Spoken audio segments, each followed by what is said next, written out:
All right. Well, welcome to the podcast. Today I have Rachel White, who is the host of the Skeptical Shaman podcast, creator of Totem Tarot Deck.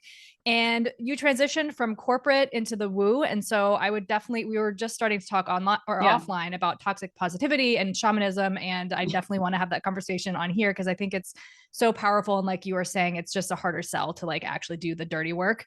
It's so much easier to sort of like skip over and bypass. But just to start, I will if you want to share your story and just sort of like how you sure. made that transition from corporate into like the spiritual and specifically like shaman work, and anything like pivotal along the way that kind of Yeah. created that and got you where you Well, are. when I was 26, I was getting divorced. I was married for less than 6 months. Mm, And the divorce took literally the exact to the day length of time the marriage mm, lasted.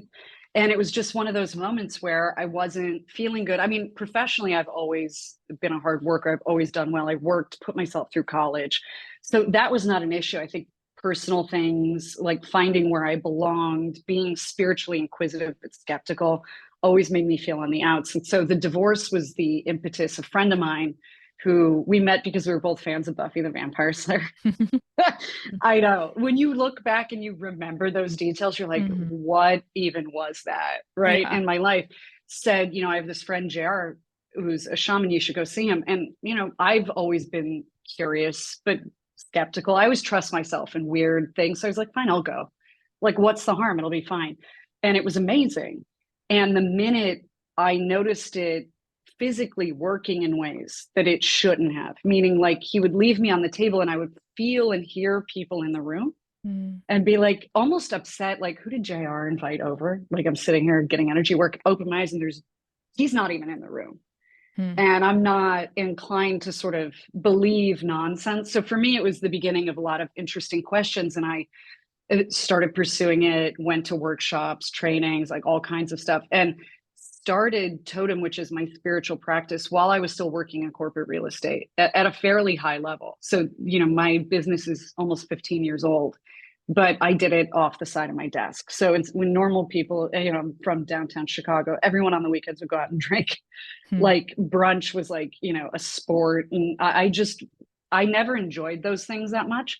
And I would just do readings for people. I'd read tarot cards since I was a little kid, gave it up in college and sort of got, I was a smug atheist and all that shit. You read mm, Nietzsche and everything and you think you know everything, but brought all that back and just learned on the job, practicing it, incubating it. And then 3 years ago, like March of 2020, I transitioned to this work full time. And I'm glad I took my time for a few ethical and mm, pragmatic reasons. One is I don't tell clients to come back all the time. Really, a reading with me, you can do other stuff with me, but like a tarot reading, as an example, is good for roughly a year. There's some vacillation in the timing, client to client, but I don't want to see you again for the same thing every week or every mm, month. It's the same data. It's weird to take your money for that over and over again.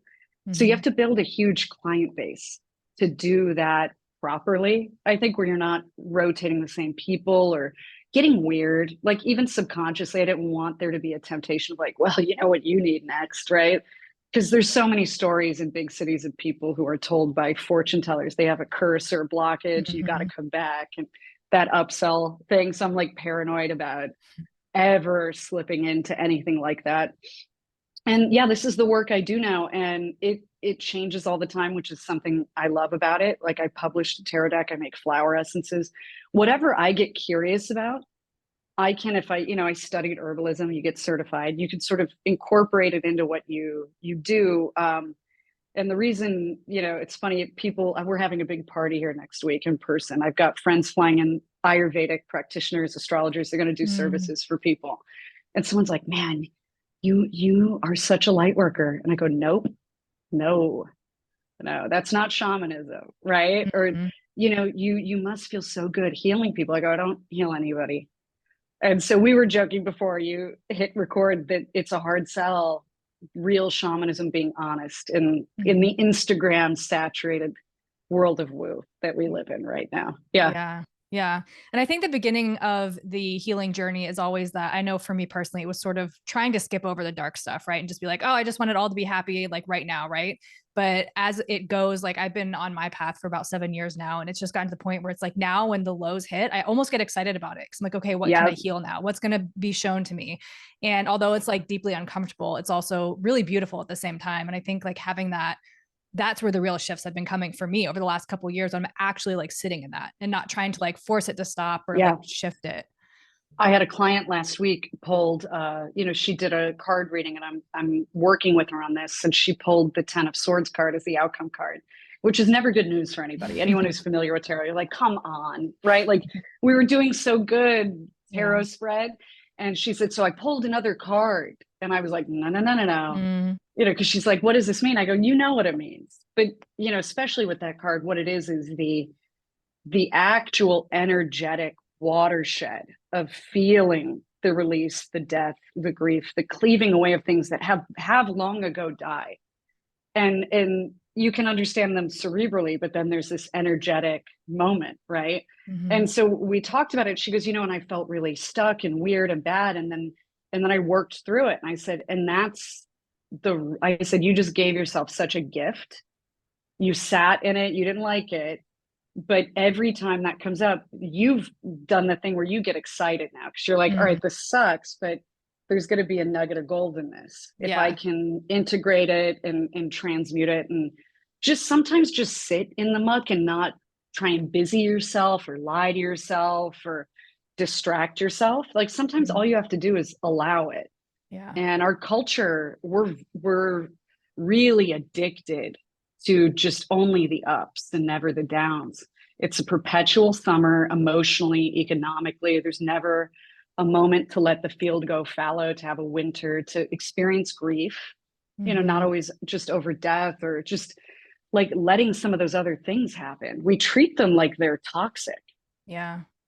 I was just thinking yesterday in the car, I was like, man, like how fucking complex like love in itself is, right? Like nowadays, it's like I think love is the most beautiful thing ever, but it also is so painful and so complicated and so confusing and so all these things, like maybe like more so relationship dynamics, like love in itself is pure, but like there's all these things, right?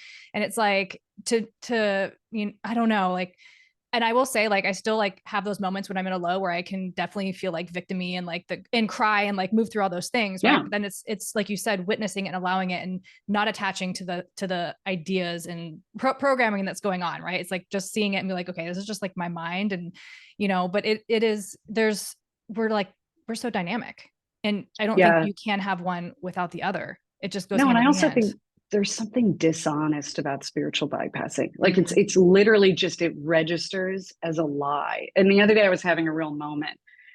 Just because when you run a small business and and you bust your ass and you're coordinating all these things, doing all this stuff. And I just was having a moment, and my husband's like, are you okay? I was like, I'm having a pity party. I'm having a pity party for myself. And sometimes just acknowledging the reality of that and not judging it, not being like, and that's good or that's bad, but I find myself in this. And you'll say the words and it's almost like a little bit of an exorcism, and you hear them and you're like, yeah, I'm feeling sorry for myself. And sometimes you need to do that, but also like knowing what it is instead of being in denial, trying to run away from it, just being like, yeah, I'm having a goddamn pity party. Right. And that's okay. And then it like, you can just shed it very quickly if you do that work. And it's interesting. I get a lot of cult survivors and whistleblowers as clients for a variety of reasons that I won't exhaust you with, because they're going to sound salesy, but it's like, I took a certain pledge, and there's a sticker on my website and all this stuff. And because I grew up with malignant narcissism in my family. And so I just share their kind of like, there's bullshit over there sort of thing. Like I've always had that. And when you talk to them, they're all over the place with like, how much of this did I invite in? Like, am I to blame? Should I punish myself, or did other people do it? But I don't want to be a victim, but also it sucked. And I think what you're talking about with relationships, especially breakups, there's so much of that. Like, what do I even feel? Our society this is where I start sounding paranoid. Like I have to go get my tinfoil hat out of the other room or something. But it seems, if you just look at it, the purpose of the system is what it does is to disconnect people from their own intuition and get them out of alignment with their emotions. It's why I love the topic, the narrative theme of your podcast so much, by the way, is no, we know these things. You just get something muddies the waters. And the more you can connect with, like, you know what, this is just inappropriate, or yeah, maybe my emotions are ugly right now, but I'm a human being. Like it's okay. And it's not become a sociopath, and then find that middle path. It's the key to everything. It really is. Yeah. That's so much of what I teach, like, is just coming back to that space in yourself and like trusting your own body, regardless of like what anybody else is saying, because it's like, we just like, I did it for most of my life. For 30 years, I outsourced what I felt or thought or did to other people because I thought that that's the way that I was going to be seen and accepted. And I was miserable. Like I hit an absolute rock bottom at 30, 31. Right. And so I just try and support people in like finding that and trusting that in themselves, because it's funny you say outsource, because I regularly, I drive my clients crazy. When I say it's a hard sell, I sell against myself all the time. When they're like, well, what do you think? I go, no, you're not going to outsource your thinking. I said, what do you think? Like, let's get into it. Because by the way, you're probably right. You're probably more right than I am about this. You're closer to it. And I joke with people, like, I am not a spiritual vending machine. Like, you don't get to put your money in and press a button and get an answer. I'm not, what was the machine from the movie Big with Tom Hanks? Or it was like the fortune teller mannequin thing. It was very creepy. Yeah. I'm not a magic 8-ball, and you shouldn't want that. And what you just explained is why I do that, which is way more arduous, right, for everybody involved, but it's better for them. And I'm not worried about going out of business because I'm empowering someone. Like there's always new stuff to do, and I don't care. Like best case scenario, you never need to see me again. Congratulations, all the best. Right? Yeah. And I think that's the goal, right? And I think if you're coming from your authenticity and integrity and like sticking to that, you're always going to be attracting more. Yeah. So, and that's the difference in the famine feast sort of mindset. And I found, I don't know if you've noticed this, a lot of that woo coaching space, super famine. Like, there's this, I'm offering this price just for today. And if you don't invest in this retreat I'm doing, it's because you don't invest in yourself, like conflating spending money with them with caring about yourself and driving this urgency, poking at latent pain. And I had a conversation with a gentleman. His name's Terrell Cherry. He has a podcast. It's called Magic Meets Mind. He's great. And he said he was interacting with these people who were trying to teach him how to convince people to put things on multiple credit cards if they had to. And I go, you know what that's called? Like, that's a Ponzi scheme. It's in there. Trust me. Because there's no focus on brand value or long-term business reputation. It's like just converting, just get them in. And that's, to me, it's like, then why do this work? I come from corporate real estate. There's plenty of industries you can go be a demon in. And you'll be rewarded. And it's honest. Everybody knows you're a demon. And it's not, sullying or sort of blaspheming this space, which I would hope has some more ethical direction to it. Right. Yeah. That's always been my thing, I think, with selling and coaching and running programs, is that I guess I feel like gross with that sort of the way you're supposed to sell, right? Like if somebody's having a conversation with me and it doesn't feel right, I'm not going to try and convince them that it is right for them. It's like, maybe it's not right now. Maybe it's right another time. Like I know like the power of like what's coming through me in like these programs, but I'm not going to like force anybody in it or like try and like convince them. In corporate at very high levels, we're talking, deals that are hundreds of millions of dollars, multi-year, affect hundreds of employees, kind of a thing. They don't sell like that. They literally go and meet the client. They go, what do you need? What's going on? What are you thinking? Where are your problem areas? So to encounter, like leaving that environment to come into this, I would, briefly was in a mastermind. They were like, my sales funnel. I'm like, nobody says stuff like that. Like real grown-ups who are in large businesses do not speak that way. They go to dinner with their clients. These people are their peers and equals. It's, there's a lot of other shenanigans going on, right? But like that dynamic isn't this like strong arming. I've never in my career, my corporate career, ever seen that. It's like an understanding of, I need to play it cool and be a grown up because this is a human being and this industry is small and we're going to be at this a long time. like your Mhm. reputation sort of holds a certain weight. And that's how I behave with Totem, to the point Yeah. where like I'll have clients who reach out who want to do, I do a spiritual transformation coaching program, Mhm. and they want to do it, and they'll tell me like where they're at in their life, and I'm like, it is not the time to do this. We are not doing this. It would Mhm. be irresponsible. You would not get a lot out of it. Like you're mid divorce, Yeah. or you just got sober a month ago. Like you've got plenty on your plate, or for that matter, you got out of a high control group or a traumatic, abusive, coercive control relationship, right? Mhm. You don't need me in your ear driving you and telling you what to do and think. You need a break. You need to go do Mhm. dumb stuff for a while. Go to the Mhm. beach, go buy yourself a pair of shoes instead of giving me that money right now. You know what I mean? Yeah. And some of them come back around. They're like, you know what, you're right. Now's the time. And I'm like, good. Because I want to Mhm. enjoy it. I don't want to do like, it's not rote. It's quite dynamic and collaborative. There's an alchemy. And Mhm. that's what gets me out of bed in the morning. When I was in corporate, I worked on a global innovation program, and I like new, exciting things. So to Mhm. do that, like I need everybody to be like on it at their best too, Mhm. as clients and collaborators. Yeah. Are you familiar with human design? I am, yeah. Okay. Okay. No, because I was Is saying I that pulled. the one where I'm a hermit opportunist, or is that Yes, Enneagram? 2-4, you're Okay. 2-4 sacral manifesting generator. But just like as you're describing, so the manifesting generator part, right? So multi-talented, multi-passionate, like all these different things, right? So like as you're talking about the different things that you have and Yeah. like the thing, what you said you're hosting next week with all the different, it's just so like MG energy, right? To just like have all those different things in there. And yeah, 2-4, I mean, that's all about connections and networks. And then, and the hermiting, of course, is part of it. But 2-4s are like the Yeah. most social people. Like my son is a 2-4 and he is like on, but then like he'll randomly Then be like, off. he'll go to his room and I'm like, you okay? He goes, yeah, just want to be in here. And like, I won't hear a peep from him for hours. I'm like, Hmm. okay, cool. We're very confusing to people in corporate environments, Mm, because they'll see us and they confuse like us being engaged in a meeting with mm-hmm, natural extroversion, or that we mm, like attention. We don't like, we yeah, just have something to say, yeah, or we're trying to get something done. Like yeah, it's not about what it's about. yeah. And what I do allows me to go to hermit mode too. And I actually just wrote about this, the Virgo new moon. I've been dragging ass all week. Mm, I'm usually a high energy person. I'm active. I eat well. And it's mm-hmm. like, I don't know what's going on with me. And everyone feels this way. And I wrote on Substack about the Persephone archetype, because in my tarot deck, we made the Hermit card into Persephone. Mm-hmm. And,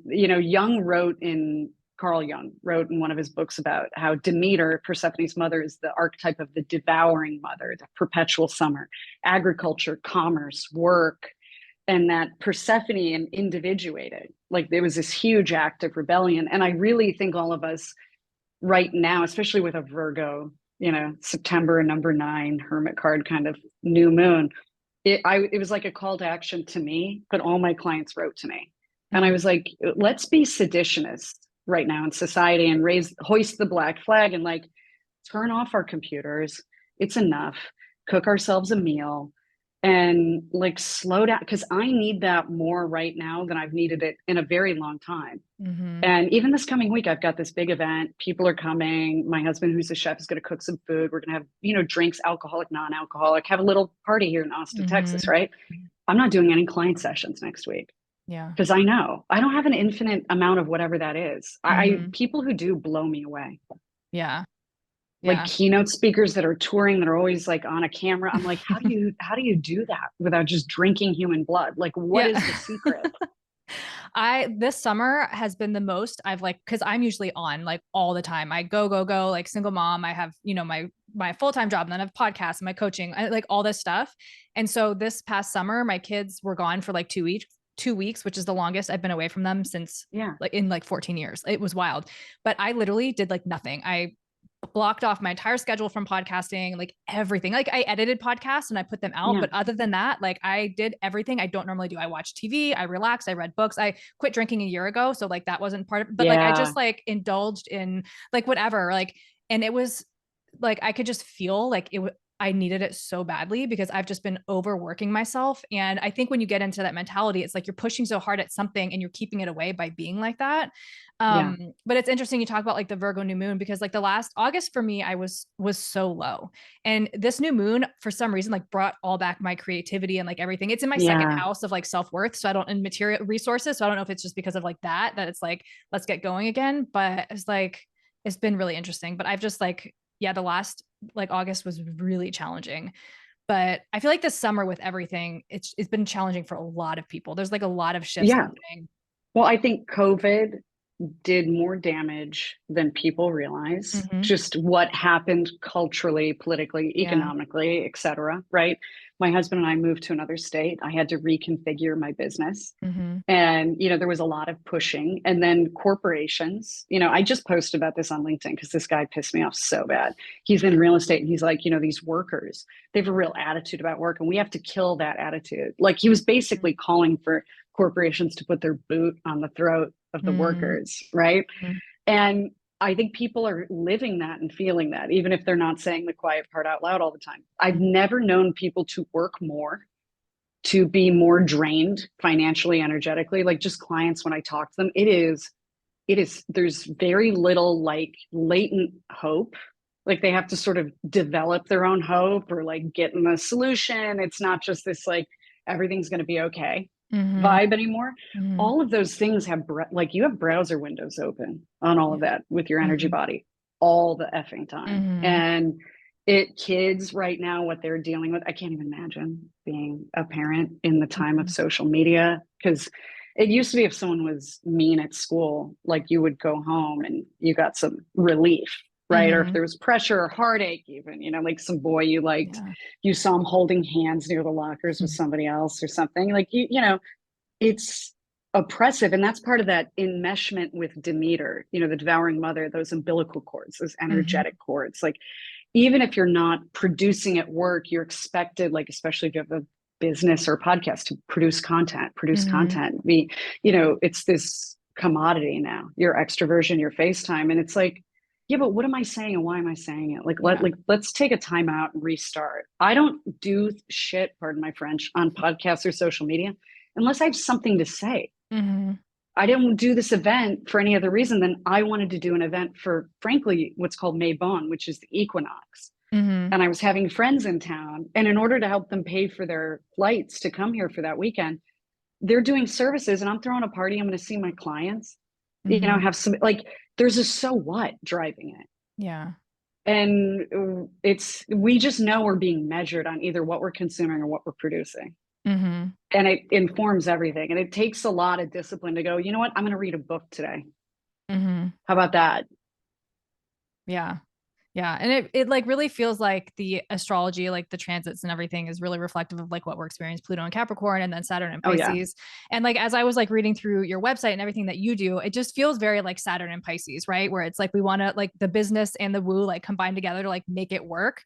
Yeah. It's just very much like what I think I've been feeling that where it's I think like in the spiritual world, it's so easy to be like, oh, just like really fluid and letting things happen. And I Yeah. think there's an element of like, we do have to show up and we do have to put structures in and we do have to do this while also not being like, lack or like whatever about it. So it's just Yeah. it's kind of like these lessons that are coming in around how we in like the spiritual community are now presenting Oh and my like God. running our If I business. had $1 for every friend that was like, it's okay, because like I'm gonna slip timelines or, like all this, like, well, the Pleiadians are gonna come and they're gonna take me in islands of light. I'm like, cool, but you need a website, Yeah. like, to do what you're taught. Like, I have this real habit of, for as unorthodox and heterodox as I am, and I always was in corporate too. Like Mm-hmm. by the way, CEOs would be like, call me the witch, Yeah. sometimes pejoratively, but I didn't care. I thought it was funny, right? Yeah. I've never been, quote, normal, Mm-hmm. but I do think there is a meditation and a value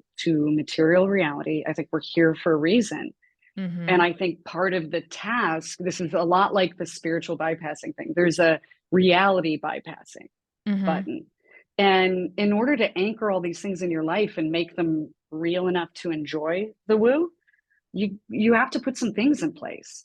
And also, like, I just think it's so easy. You know, there was a Scientology book written by a Scientology survivor. I forgot his name. He's Australian, but it was called Sell Them a Piece of Blue Sky. And it's a direct quote from L. Ron Hubbard, where he said to someone, you see that big blue sky over there?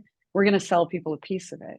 It's so easy to sell something amorphous that doesn't exist, that there's no pressure for it to be operational, actionable. You'll never be measured because it can't be measured. So as a practitioner, I like to have a practice where there's performance metrics. They're not like, I don't share my financials or anything. That's my business, but like, you know, how is your life getting better? What have you put into practice? Like, what's one nugget you took from your reading that like you brought to your relationship, to your friendships, to your work? And the big work, like the turning the battleship around work, is how do you get all these disparate characters you play, masks and costumes you wear, all these different things you do, integrated into one thing. That's the biggest thing clients come to me to work on.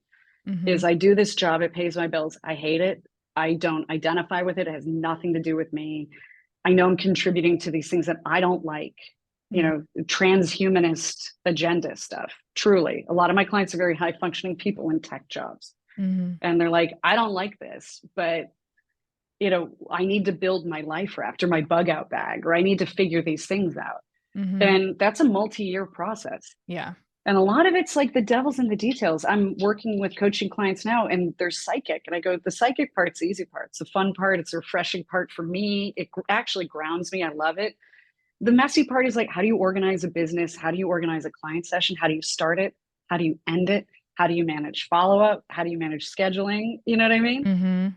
Getting that ironed out allows you to just be in the flow more. Yeah. And so you teach psychic skills? I do, but yeah, the funny thing is I teach it mainly to people who already have quite a bit of ability. So you know, it's to say teaching, it's like, it feels funny. I always tell people I have like exercises and mechanisms to help them realize what kind of psychic they are. Because I think a lot of people think it's going to look a certain way, and everyone's very different. So like the coaching work I do, there's no group work. There's nothing at scale. It's all individual work. How would I do that at scale with people the way I'm, you know, because it's like, are you clairaudient? Are you heart chakra dominant? Like, what are these permutations of things? How are they manifesting for you? And also as a human being, because I care about them, like just because you're good at something doesn't mean it's good for you. So let's figure out how to organize this. So you're doing the work, but it's not devouring you. Right. And there's still like, what parts of your psychic practice do you want to keep for you that are special for you, that you don't give to other people, you don't sell to the marketplace? It's one of the reasons why you'll never see me on Instagram with my husband at dinner. Because God damn it, that's dinner, man. That's a break. That's me time. Like part of the relief of it is I just get to be a human having a human experience, right? So yeah, I teach like online workshops. I'm collaborating with this new company called Firelight. We're going to build courses out that I've taught live in person and stuff. But more than anything, it's like you do this already. But here's how you put in reps. Here's how you develop, you know, muscle memory, kind of with these ephemeral feelings. And then some of it, it's especially interacting with people, is a perishable skill. Boundaries is, I think, a perishable skill, like knife skills and chef work. Like if it's been a while, you're like, oh shit, that's right, I forgot about leave taking gestures because I have another appointment, you know, I got to keep it moving. Yeah, that's huge. Yeah, I feel like I worked with someone over the last couple of years because I think like you said, people have this image of like what psychic abilities are, right? And I always thought like I had to see ghosts in my childhood or like this, that, and the other thing, right? But like for me, I've come to realize over the last 2 years, mine is like highly feeling, right? And it's just like I can't remember what it's called. It's claircognizance, right? Is a feeling one. Yeah. It's like, I feel everything. Right. But then it comes down to like discerning what that actually means. So then I have to like tap in and understand all that. And I feel like I also receive like through astrology, right? It's like that to me is super intuitive and I can see things and like understand things. And, but it's so interesting because I did programs before where it was like teaching me psychic skills. And until I worked with somebody who was just like, let me run it. Right. And then we can then discover that way. That was like powerful. Whereas like we all have it. It's more of a remembering. And well, and in my experience, we learn the most when we're practicing. And so Exactly. it's the Yeah. thing my clients are the most uncomfortable with. But I go, listen, number one, they start with me. You'll never have a better client than me. Number one, you're paying me. Like, I'm a captive audience. It's not, I'm not paying you. So there's no pressure. Also, like, I do this every day. No one's going to be cooler and more understanding. I have a loud energy body. My guides are very, like, this will be easy. Right. And I'm invested in giving you really affirming feedback, like not blowing smoke, but like I'm invested in this being positive. And then from there, I'll curate thoughtfully, like people who have very complementary skills who would understand, like someone who's feeling and good at astrology. If you were my client, I'd match you up with somebody like that, you know, even if they're not a client, I'll find this person. So that you build this happy Pavlovian thing where like it's positive and you feel confident and you can do it. Because a lot of psychic work, and I'm sure you found this, the more confidence you have and the more joyful you are when you do it, the better it seems to go. Right. And so skills improve, not because you're developing new skills in like Hogwarts, but because you're more in flow with your own natural shit anyway. Yeah. Yeah. And that continual practice every day of like that, trusting that and trusting what's coming up. Cause it's so easy for our mind to just be like, no, you know, and it's like, okay, let's follow the feeling instead of what the mind is actually saying. It's funny because I'll have clients when I'm reading tarot cards and they go, well, that doesn't make any sense to me. I go, because it's in the future and it hasn't manifested yet. And if you knew everything that was going to happen in the future, why would you come to do a session with me? Yeah. Like this gives us a peek through the veil. And if we had the ability to see everything and make it make sense in our rational minds all the time, we'd have no need for tarot cards. It would just be built in, right? Yeah, exactly. So how was your journey to shamanism? Well, meeting JR and having a shaman, you know, and I've never met anyone who does what we do who didn't go first encounter it when they were like broken. Mine wasn't even that dramatic. I have very close friends who were like their life, like parents died the same week, divorce, house in foreclosure, you know.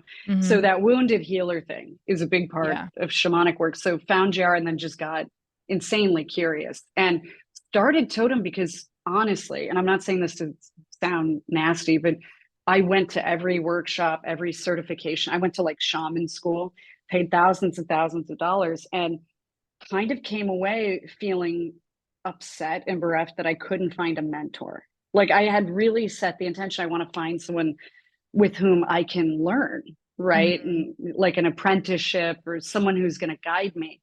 And I wasn't expecting there to be such a lack of that where I was living in Chicago at the time. Like, even if they showed early promise, like they would come up to me in the middle of a class or something when I'm, by the way, a paying student, be like, hey, I can't pay my rent this month. Can you help me out? Because I had a real job. And I was like, what are we doing here? Like, this is weird. So I started Totem because I was like, I'm going to have to learn by doing. And I've met, by the way, everyone who's a practitioner of mine. So I'm their client. They came to me as clients. So I've actually found those mentors through Totem. And, you know, my friends that are coming to Austin next week, I consider them absolute peers and teachers to me. Like I learn things from them. So anyone else who's interested in this work, I would just say, practice, practice, practice. You learn so much more on the job. Meet people that, you know, might not think they're your mentor because they probably are, right? Yeah. And yeah, the top down learning, it's not how this goes. It's more lateral. I've found that's been my experience is it's more organic. You can't really map it out. Yeah. Which is frustrating. Yeah. What does like a shamanic experience with you look like? Well, shamans come in all shapes and sizes. So with me, one thing is my psychic ability is going to be a little bit more physical and my personal psychic work is more physical. So if I have a big breakthrough, like I'll get a weird fever, which for me is always euphoric, a shamanic illness, pass a kidney stone or something wild happens and I get, you know, a whole set of insights and things like that. That's my own little personal thing. I don't do that around clients. I don't pass kidney stones in front of them. But we could do like divination work or I do shamanic energy work or the coaching work is they all have one thing in common, which is way showing. So I don't, you know, I'm not here to heal you or make you feel good, or I'm here to, you know, help you look at the map and help you understand that the map is not the terrain. And I like to democratize tools and techniques and like give people things to do. Like, hey, this showed up. You might want to consider this.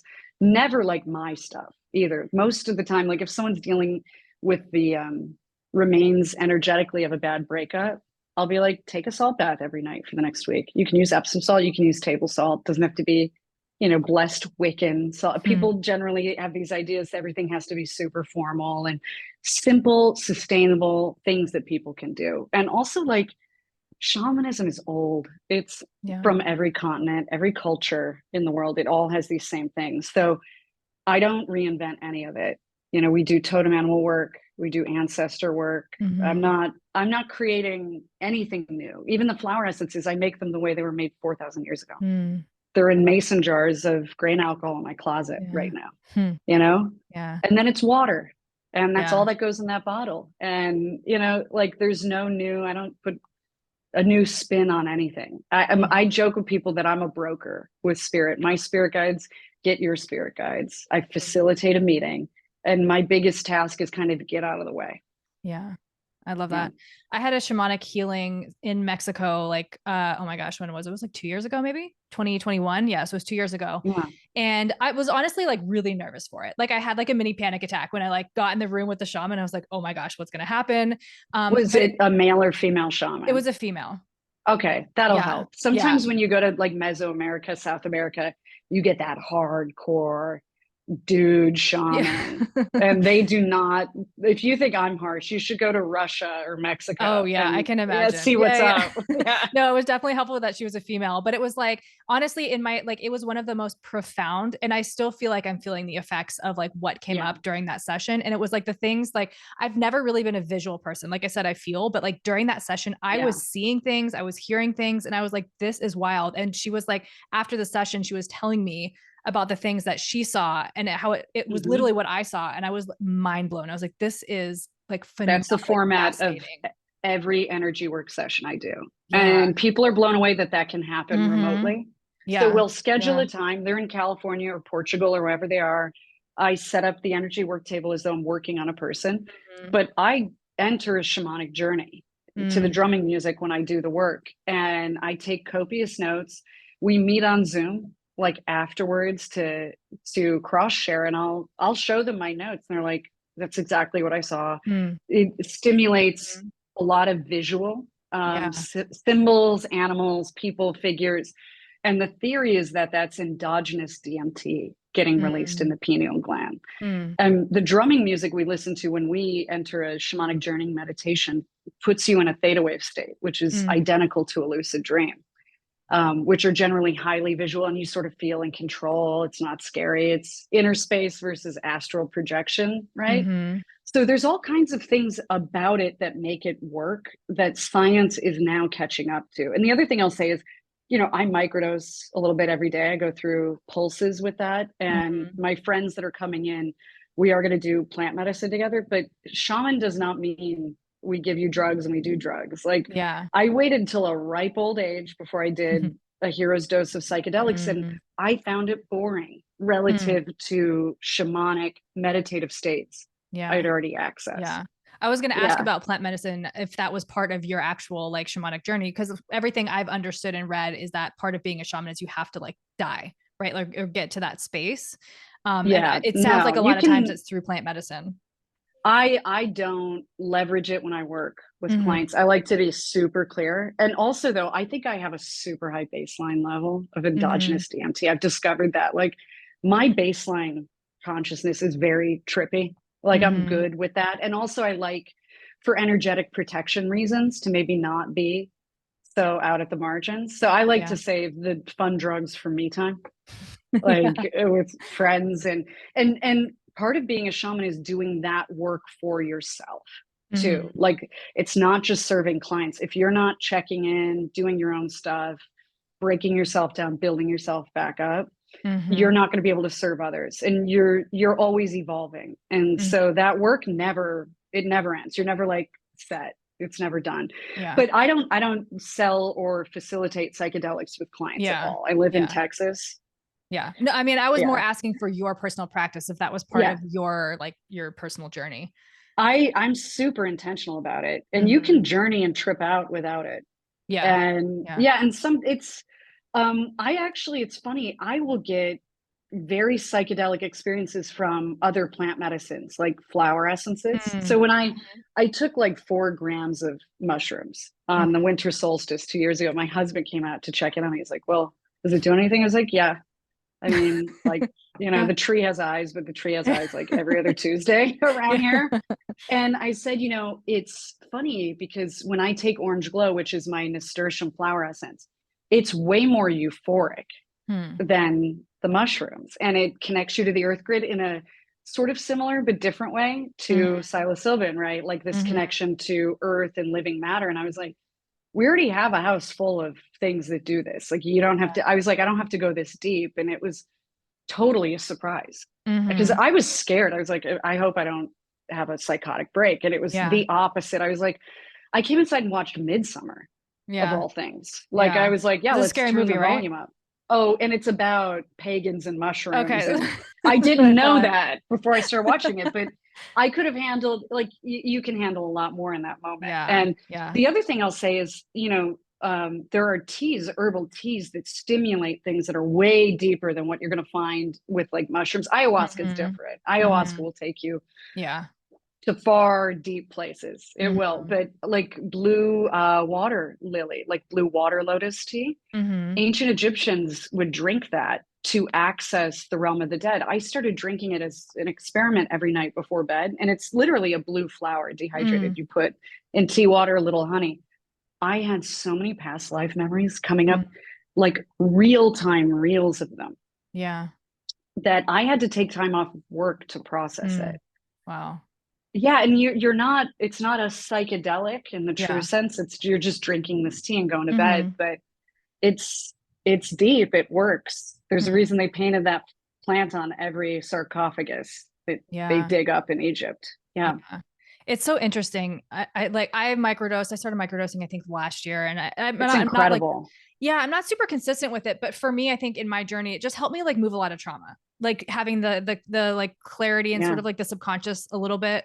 But I did a meditation maybe, I don't know, 6 months ago, and I was sitting in my living room and my kids were running around, and I was like taken outside of myself in a way that like I've never experienced. And I was completely sober. I was just in this meditative Yeah. state. And part of me was like, like, I was like, should I come back down? Cause my kids were running around, but I was so like outside of my body in like such a Taken way. with it. Yeah. Yeah. And it like I almost felt high, but I wasn't. Right. And so I do think, Yeah. like you said, there Well, are ways to mushrooms get there. decalcify your pineal gland. So does Mm, marijuana. So does yeah. THC, Hmm. chlorophyll, spironella. There's all Hmm. kinds of interesting substances. Yeah. Anything you take for a parasite cleanse. So oil of oregano, Mm, tincture of myrrh, hmm. black seed oil, boron. Like, there's all these things that the less detritus you have on your pineal gland, Yeah. even when you're sober, like now you're rocking and rolling with your existing system. You don't Yeah. need substances. And I think that's why it was a bit of an anticlimax doing all those mushrooms. I Yeah. was like, oh, like, I think I'm weird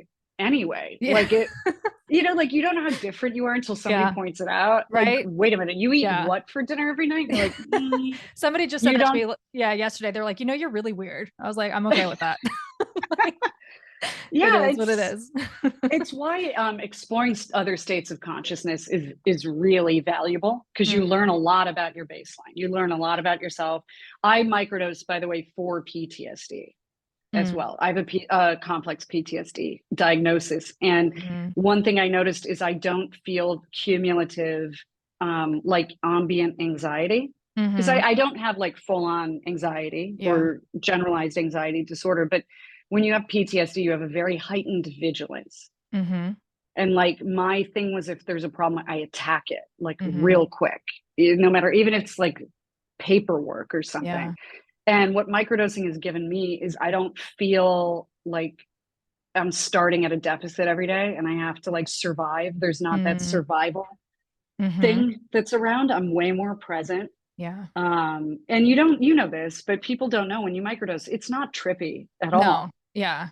Yeah. It's just I life. Yeah, I microdose psilocybin and THC, and I've noticed since Okay. I've incorporated the THC, like my anxiety is almost completely gone. It's Yep. literally night and day since I started doing that. And again, like I'm not sitting there getting so high, I'm like drilling on my couch, right? It's like I Yeah. take it before bed and I meditate and I get in, and then I go to bed and I wake up and I'm just, and I'm good. And it's really changed a lot for me in the way that I've just like you said, been present with myself. And I think that's why the lows I've been experiencing over the last month, I've been able to be really present with it and like almost be excited and witness it and all these things because I know that I'm safe. Right. And all the It's rest of it funny. is sort of, One of the flower essences I make, it's called a good buzz because I'm a smart ass. mm, I can't help it, but it's hemp. It's just okay. hemp, and we didn't activate the CBD in it. I Uh-huh. make a tincture for myself where the CBD is activated. Mm, It's just hemp flower mm-hmm. made just like all the other flower essences. And I had a client who's living in Europe. She goes, "No, you activate it. I get high. I get high." I go, Mm, "Let me reframe that for you. Maybe you have inflammation, and that inflammation makes you feel bad all the time, and that's your baseline. And mm, because it reduces inflammation. And mm-hmm. so if you reduce that, maybe you feeling high is actually how you would feel if Mm-hmm. you were perfectly healthy and didn't have these inflammatory issues." I Yeah. think we're so used to feeling bad Mm-hmm. that good feels altered or up. And Yeah. really, it's just, you just actually just feel good. Yeah. Yeah. I do Getting a to lot. learn what good feels like is important. Yes, that's a huge lesson, or that's a huge piece of like what I teach too, because a lot of my stuff comes to the body, right? Health has always been a Me thing for me. I too. studied holistic health. Yeah. Yeah. So I like really tell people, I think that like what you just said, like we don't understand that our baseline is not the like, I don't want to say the norm, but it's just like you don't have to have headaches every day. You don't have to be bloated every day. You don't have to be tired Yep. every day. Like I'm 37, but there are people that are like around my age that are just like chronically like in pain and things like that. And they're like, oh my Yeah. gosh, what are you doing that you don't feel like that? Like, I feel like I'm still 20. It's very rare that I Right. wake up with aches and pains, but I'm tending to myself in that way. And so, yeah, I just think that's really important. I feel That's, younger than I did in my 20s. I mean, I had yeah. a hard life, kind of, not that Mhm. other people don't, but I think Yeah. that was part of it. And as you remove negative stimuli, whether Hmm. that's toxic relationships with family, with your profession, Hmm. like I got out of a very fight or flight environment. I navigated it better than most, by the way, because I Yeah. was like, it's all fake. Like I at Yeah. least had that thing. Yeah. But it took me years to come down from that and not have fire drill like activations with things with my own business and stuff. And Hmm. it's a long process, but sometimes you heal just by removing Yeah. the noise. You Yeah. know what I mean? Or the Hmm. bad thing. Like I'll have friends, they're like, "Well, I have inflammation." I go, "Well, what are you eating?" And I'm not Hmm. like you. I don't do any of the nutrition stuff, Hmm. mainly because my lawyer's like, it's a nightmare in Yeah. terms of liability. Yeah. Yeah. Just stick to like tarot cards and this. I was like, Yeah. all right, sounds good. I am an herbalist, but I couch it as it's an intuitive service. Hmm. But people are like, I'm like, sit down and look at what you're putting in yourself, what's in your environment. Hmm. Just start removing stuff and Hmm. see how you feel. And really, but you have to tune in. You have to go slow enough or set Hmm. aside a moment of your day to check in. And Hmm. like one of my big assignments for the Virgo new moon for me, but I wrote it to my clients, was like, cook a meal for yourself Hmm. and not a fast one. Don't reheat something from Trader Joe's, or you know what I mean? Yeah. Like whatever you eat, whether you're vegetarian or I'm not. So for me, it's like a roast chicken. Hmm. You can roast a chicken very easily in the oven. It's not Yeah. complicated, Yeah. right? Uh-huh. And maybe start a little stock for some risotto rice, or like cook yourself a warming, grounding meal. Light a candle, put a place setting out for yourself because you're a human being, Hmm. not an animal. Like, Yeah. and it just changes all that energy. And it's Yeah. funny, I got a note from a client last night. She did that. She was Hmm. like, turns out something got canceled and I can do this. And she said it was like trippy. Hmm. Like she accessed an altered state of consciousness. I was like, no, you're just in constant fight or flight. Yeah. Yeah. Yeah. Yeah. I had somebody that I was talking to and they were saying that they like play video games and eat at the same time and they just like Oh, I hate overeat. it. And I'm like, okay, I was like, it's try eating and just eating. Don't watch TV, don't play video games, don't be in the Well, and put it car, on a just plate so with you it. can look Yeah, at exactly. And so what you're eating. and they Yeah. said to me last night, they're like, oh, I did it and I ate not even that much. Like I felt like I Yeah. was full because you're not paying attention. right? Like I try, like I used to like eat in the car on my way home to get my kids. And now I'm like, okay, even if it takes me an extra 10 minutes to sit down and eat my food, like I know I'm not gonna Yeah. like just mindlessly be like shoving food in my mouth. And then I'm just so much more in tune with my body and what it's feeling. And it really, really does make a difference. And it doesn't take that much longer. No, it Like it doesn't. can, but it doesn't have to. So my friend Colleen, who's coming here this coming week, is an Ayurvedic practitioner. Mm-hmm. And she and I have talked a lot. We did a podcast episode together, and she was in a mood too because she was jet lagged. It was hilarious. And we were just talking because, she's working with people in a modern world that's addicted to the concept of convenience. Mm-hmm. But it's not convenient, and not just in a cute way, like because you're not healthy. She has to break down for them. You're actually spending more time going to McDonald's, and it's actually costing you more money than if you just woke up and made the stewed fucking apples I told you to make with the cinnamon. It's an apple and you just cook it, you just warm it through. Yeah. There are very few simpler things, Yeah. but there's this weird paradox in our society where people think things are convenient or easy and they're not. It's because it's been a long time since they did it the other way. They've forgotten. It's like this self-perpetuating myth of like, well, no, I don't have 5 hours for dinner. It's like, no one does. That's madness. Yeah. Unless they're my husband, who's a chef, who's doing something, extraordinarily intricate, Yeah. Yeah. And then he's joyful and enjoying it. Like for Thanksgiving every year, we make a whole Peking duck, like a Szechuan style duck. And trust me, that's a whole process for him. Yeah. And then like Szechuan fried rice with it, with the Szechuan peppercorns. And we make a particular cocktail called the End of the Road, which we joke is our apocalypse cocktail. And sit down, we have this whole meal and we'll watch like Nope or Get Out or, something like that and have a whole moment. But that's the activity of the day. Yeah. You don't have to do that every day. Yeah. Duck is a pain in the butt. Just make chicken, make some vegetable. Yeah. I love chefs though. I love I'm a tourist son. And so like for me, I'm going out to eat at this nice restaurant tonight. And I'm so excited because I just like food excites me so much, but I don't have the patience to like an actual chef would, but I love how passionate like chefs are about like what they create. And it's just, to me, it's so beautiful. I mean, it's art. It truly is a form of art.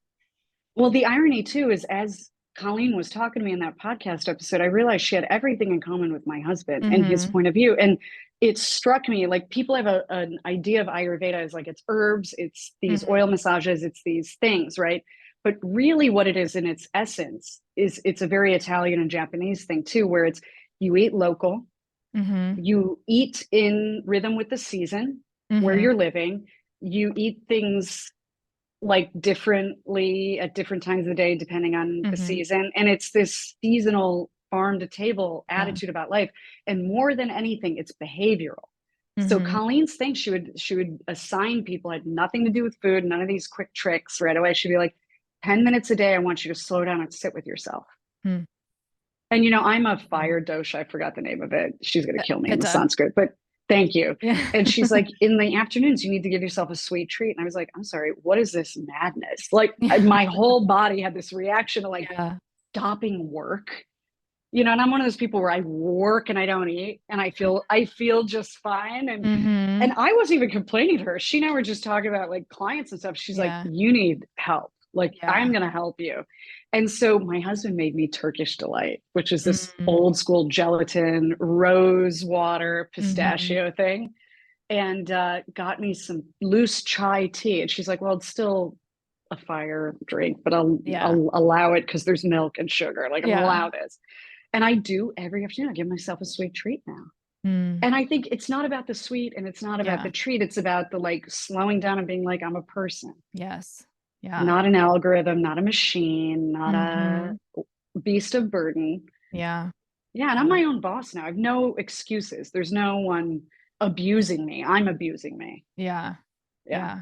I love that. And like, I've tried to give up coffee here and there, like throughout my life, but for me, it's so much more of the ritual of it. I love making it. I love sipping it while I'm journaling. It's just like, it's not just like, I need to wake up. I need this. I'm like shoveling coffee down. Like I actually genuinely like savor the entire experience of coffee. Me too. And so I gave up on that. I'm like, no, I'm going to keep my coffee.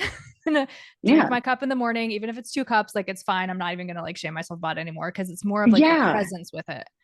Well, and in shamanism, we're not like, I always joke, I'm Reiki certified from top to bottom, all this stuff, but Mm-hmm. we're not like the Reiki people. We're not like the other groups in this space. Like a true shaman, number one, we're not group people. Mm-hmm. Like cross-culturally, shamans were socially subversive, if not inversive, right? Mm-hmm. And then the other thing is like we like a little bit of poison.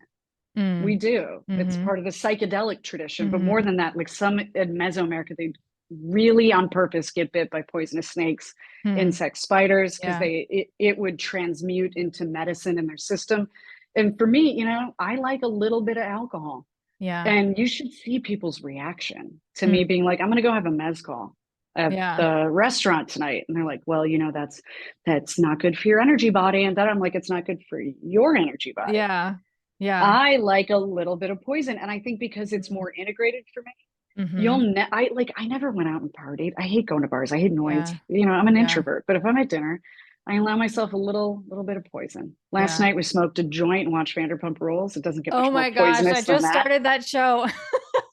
The old seasons are so Yeah. great. And you know, my husband working in the restaurant industry, it's so Yeah, funny to him exactly. because these are like real archetypes. Yeah. That's Yeah, it's hilarious.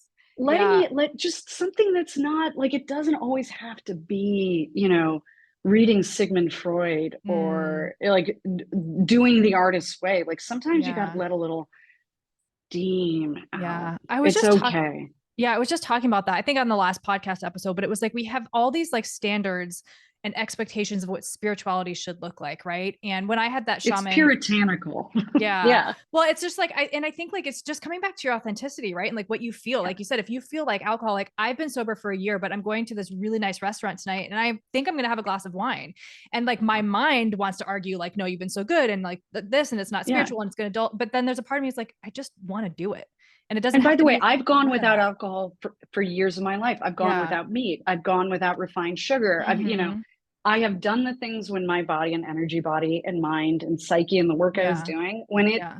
made sense. The biggest thing I always encourage people to do is give yourself, I mean, unless you have a serious addiction issue Yeah. or mental health issue. Yeah. I'm obviously not a therapist, Mhm. but give yourself permission to change your mind. Yeah. So just because you're like, Mm-hmm. there's a comedian who's kind of famous and he's known for party, for drinking. Mm-hmm. And his doctor, he's been transparent. His doctor's like, no more. Mm. Like your liver enzymes are up. Yeah. You have fatty liver. Like it's a problem for you. Because he has an issue, by the way, with proportion. Let's put it that Mm-hmm. way. Like with food, with everything. Yeah. And he's so worried his fans aren't going to like him because it's somehow become intrinsically tied with his persona and also some Mm-hmm. of his dogma. Like he wouldn't use that word, but it is dogma. And it's like, give yourself permission to change your mind. Yeah. You might get Yeah. funnier. You might get new fans. Yeah. And the other way too, like I've been without drinking and really enjoyed it. And then I was like, you know what? I'll never forget. I was going to get buffalo wings of all things. And I was like, I'm going to have meat. I'm going to get some buffalo wings. Mm. And then I was like, you know what? I want a beer. And I just had Yeah. one. I didn't even finish it. I had like three-quarters Yeah. of a beer. And I was like, that was nice. Yeah. And then it was several weeks again before any of it. And Mm-hmm. just tuning in, it's the people who, as a habit, pour that big old, and women are more guilty of this than men, I've noticed, that Mm-hmm. big old glass of wine, and they don't think it's alcohol because it's wine. It's weird. Yeah. I'm like, no, Yeah. that's very high level. There's a Yeah. high percentage of alcohol in there. Yeah.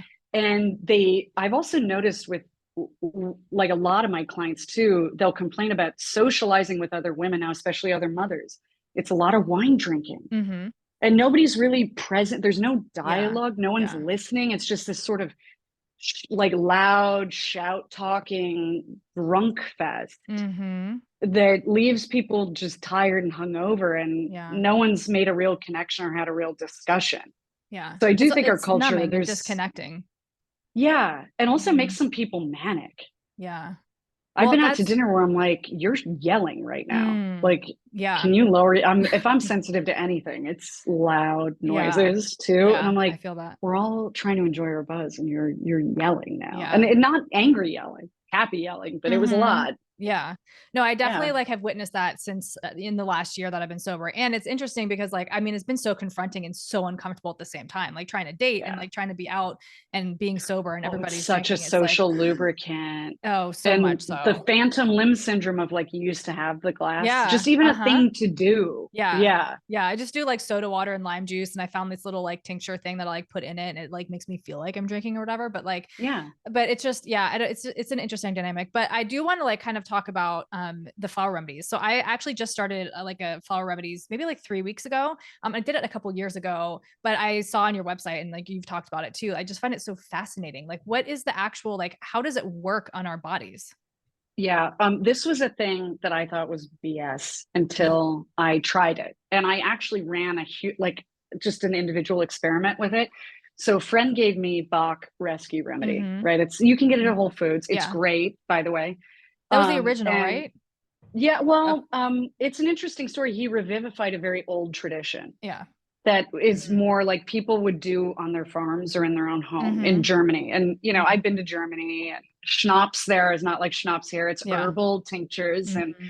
his father was an SS member in World War II, Dr. Bach, and he led Hitler's vaccine program, which was not a vaccine program. And Mm-hmm. he wanted to sort of clear his family's name by healing damage, by Mm-hmm. returning people to like pagan feudal plant medicines. And he converted their property to a flower essence factory. That's Yeah. literally the story of Bach, which is wild. A friend gave it to me. I took it and I started seeing the auras of plants. I'll never forget it. Mm-hmm. And then I was like, I'm losing my mind. This is placebo effect. So I Yeah. stopped taking it. And as I like the days went on not taking it, that ebbed. And I started it back up again. So I ran this whole weird thing when I was like 27, 28 years old, long time ago. And then during COVID, we were in downtown Chicago. We're not anymore. And it was brutal. Like, you know, when I use the term lockdown, like it, you weren't allowed to go to the park. You weren't allowed to go to the lakefront path. You couldn't walk outside. So we had our own balcony and roof deck. And I had a meditation center separately that had a private roof deck. And I was like, let's plant stuff. Like I got to get outside. I'm going to Mm-hmm. freak out. I have to literally touch grass and touch dirt and stuff. And started growing flowers. And then because I'm a jerk and I can't just enjoy something, I was like, we should make these into flower essences. And then I started giving them out as gifts, and then people liked them. And then it became like a big part of my business. I have an Etsy shop where I make them, but I grow everything. Here, I'll show you. Yeah. It's not growing season, nothing's flowering, but see, that's the backyard Oh, garden. I love that. Um, and I pick flowers when they're ready, and I Mm-hmm. try and leave a little something for nature. We actually use praying mantises. We order Yeah. eggs, so no chemicals, no nothing, Yeah. and put the flowers in a jar of grain alcohol Mm. for several months. It's in a pantry that's dark and cool, and take it out. And that's the 20% mixture, strain the stuff. And then it's 80% filtered water. Mm-hmm. And it's very gentle. And what makes it work is each plant has its own herbal compounds, right? Like Mm-hmm. things that it does. Like one of my favorites personally is rosemary. It's Mm-hmm. very stimulating. It's very good for your immune system. It's antimicrobial, you know, in high Mm-hmm. concentrations. And so there's that, but there's also like the spiritual or energetic imprint of that plant, the Mm-hmm. spiritual plant medicine that imprints on your energy body as you take it. So my other favorite is yarrow, which is protects your energy body. Anyone out there, if you're an empath, you're sensitive, you don't have to take mine. Take it. I took Flower Essence Services pink yarrow for years before I ever made Mm-hmm. it. Mm-hmm. And the Latin name of that is Achillea mellifolium, Achilles heel, Mm-hmm. plugging up the Achilles heel. Like ancient people knew what these plants did. They knew they were little helpers, and they're also slightly cytotoxic, meaning like a flower, you're not supposed to eat a flower. Mm-hmm. But when it pulls the medicine out, you get a tiny little bit of it. There's a stimulating effect that's very good for the immune system. Mm-hmm. Eating greens is cytotoxic. I don't know if Yeah. you know that, like No. collard greens, mustard greens, Hmm. they stimulate you. There's something a little poisonous in them for Yeah. us. That's Yeah. interesting. Yeah. But good for us too and full of nutrients. So yeah. Yeah. Yeah, no, it's fascinating. Like I said, like when I was reading through your website and stuff, and I saw the flower remedies, because like I said, I just started it up again. I was like, wow, this is like perfect timing. Like I love that. And do you do like custom remedies for people? Yeah. Yeah. And Okay. those will be concentrates. So those are like Mm, high octane so that they last you a long time. Because flower okay. essences, one of the beautiful things is they're very gentle. They're mostly Mm-hmm. water. So Mm-hmm. they're like very approachable and Mm-hmm. usable for everyone, even if you have an allergy or, like they're pretty cool, right? Like you Mm-hmm. can, Bach makes them for kids and pets, right? Yeah. Like they're easy for everybody. I do herbalism consultations where we'll mix, the mothers is what we call what lives in the jars, right? Mm-hmm. So that's like 190 proof. And I'll Mm-hmm. mix that up and you put a drop in like an herbal tea or Mm-hmm. something before bed, and that takes you to the moon. Yeah.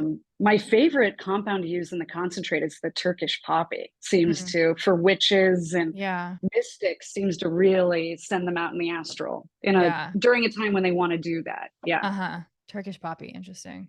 Okay. I'm gonna be looking on your site. It's- They're on sale right now, not to be okay. Yeah. salesy, but they're on sale. Wait for it because I have to create room in my house because I have Okay. guests coming. And it's literally, they take over every surface area. So Yeah. I put them on sale right now. And also Okay. just let me know if anything catches your eye. I'll just send you some. It's my Okay. pleasure. The issue is like you have a mason jar, but you have to remember, and I didn't remember this for a year, that that's only 20% of the mixture. So when you make a Mm, batch, you're a minimum 100 bottles minimum, and yeah. they're 2 ounce Yeah. bottles. They're bigger than most. So you end up with a lot of product, Yeah. and for me, it's just bringing people back to an ancient practice. Like there's Mm, nothing special about what I'm yeah. doing except that I'm doing it. And I'm not, Yeah. people will be like, you need a vapor distiller, you should have a factory do it. I'm like, it would ruin it. Don't you Mhm. understand? The whole point of this is I make them the way they made them, like in the old world, Yeah. slowly, manually. I'm literally farming, gardening things from seed. Mm-hmm. And you develop this relationship with what you're making. It's Mm-hmm. different. And I think it's why they work the way they work. It's Yeah. funny. People are always like, yeah, it's really sweet that you do that, but you should get like a vapor distiller so it's easier and faster. And I'm like, Isn't that the point? Yeah. no, man. Yeah. Yeah, you can go get that. That exists, right? Mm-hmm. Mm-hmm. Yeah. Yeah. Oh, that's so interesting. I love Did it. you see, by the way, too, that the FDA, or was it CDC, just came out and said that all these cold medicines like Sudafed and stuff don't work?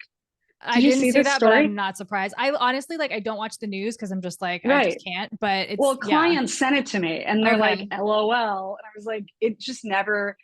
So going back to what I would say, like, the old, like grandma, great grandma, grandpa, things that they did, Mm-hmm. there's so much wisdom. These ancient peoples, there was nothing primitive about them. We have a Yeah. real chip on our shoulder, our Yeah. society. We think we know things because we Mm-hmm. made a couple of new discoveries. And it's like, yeah, I like antibiotics too. If I have a Yeah. bad infection, I If you get it. need But it. Yeah.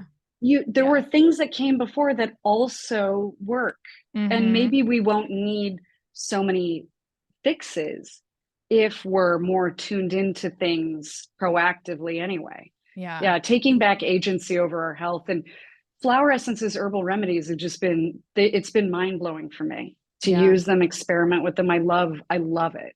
Mm-hmm. Yeah. We don't like in my house, we don't have any medicine at all. Like if obviously We my don't kids are either. very sick, we'll go, but I'm more like we'll do like peppermint tea, propolis is like an Hmm. everyday thing that I give my Yeah. kids. And it's just making sure we eat vegetables, right? And like just trying to like Yeah. take care and making sure they're getting outside. And my son does sports and my daughter's 13, so she likes to stay in her room, but I try and get her out and like Yeah. doing things, right? And just like not being on the phone all the time, which is a challenge, but it is what it is, right? But like, but We and have no medicine in this house either, by the way. And I yeah. started to feel like I was getting either bad allergies or a chest cold like a week ago. Mm-hmm. Just Mm-hmm. you get that feeling. Yeah. And I made a hot toddy Yeah.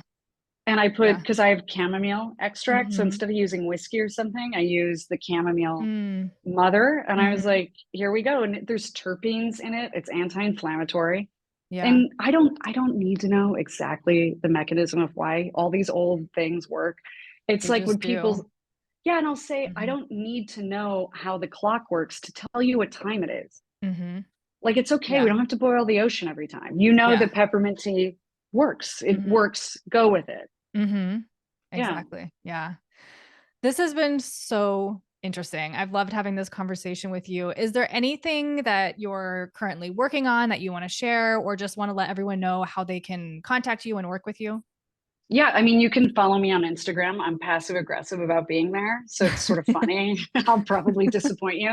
It's at totemrach, totemrach. Mm-hmm. And, the Skeptical Shaman podcast season 2, I just have conversations like you do with people that I want to talk to. Mm-hmm. And I always learn something. I'm really Yeah. excited about it. I didn't want it to be an infomercial. It's one of the reasons I Mm-hmm. was drawn to your work too. It's not like buy my da da da Yeah. da da da. Yeah. And yeah, just reach out. I'm always doing stuff. I just announced I'm going to start a book club because I on the new moon I need to start reading again. I have clients who send me books all the time, Buddhist books, things that I'm not that deep on. Mm-hmm. And I figured, why not open it up to like my Substack subscribers, and we Mm-hmm. could just talk about them and read them at the same time. So I'm really big on the dialogue with people Yeah. instead of it being top down or come to Sedona for $20,000 and Yeah. Yeah. you'll get a pussy crystal or whatever. I don't know. Like, I don't do any of that. So just Yeah. be forewarned. That's not Yeah. what it is.